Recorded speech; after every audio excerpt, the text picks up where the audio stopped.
I'm Father Timothy Matkin with the Rector's Ramblings for April 15th, 2018. Be sure to pay your taxes. I want to talk today about ghosts. More specifically, what does the church teach about ghosts?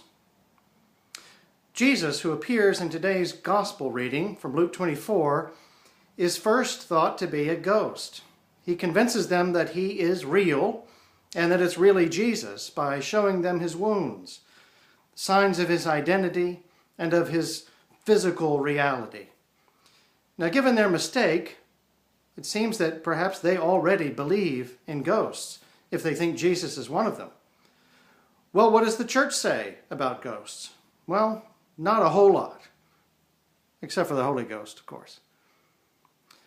Well, the Bible certainly does give us some things. It addresses the issue of dealing with evil spirits, in that it explicitly forbids any kind of engaging in pagan worship or conjuring up the dead or spirit guides. These things we call necromancy, things like Ouija boards and mediums and seances. And of course it forbids anything we would call magic, trying to manipulate the material world by spiritual means. And of course, the Bible does have plenty to say about Satan and the other fallen angels, what we might call devils or demons. There is one curious incident in the Bible where a ghost is actually mentioned. It's the famous story of the Witch of Endor in 1 Samuel 28, 2 through 25. Now, this is not the moon Endor from Return of the Jedi. In this event, a sorceress conjures up the soul of the dead prophet Samuel from Sheol, from the abode of the dead. And she does this at the demand of King Saul.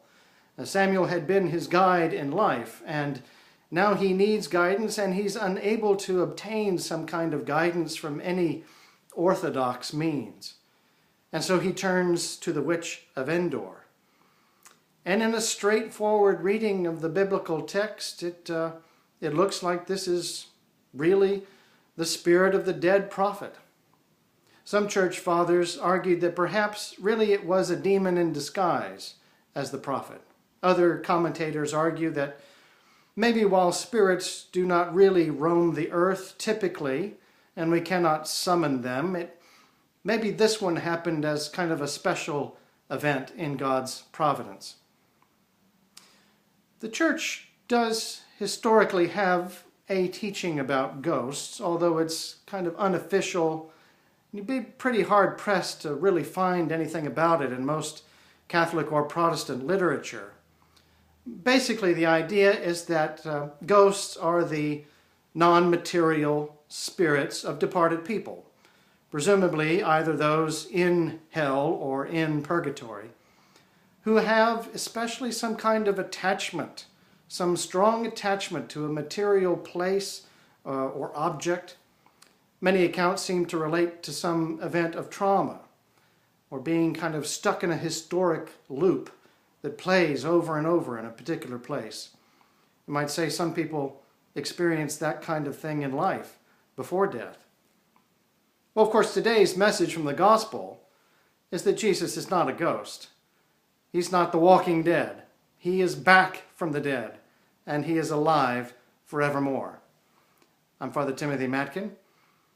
If you're in Dallas, come join us at St. Francis Anglican Church. You can look us up, stfrancisdallas.org. Please like and share, and we will see you there. God bless.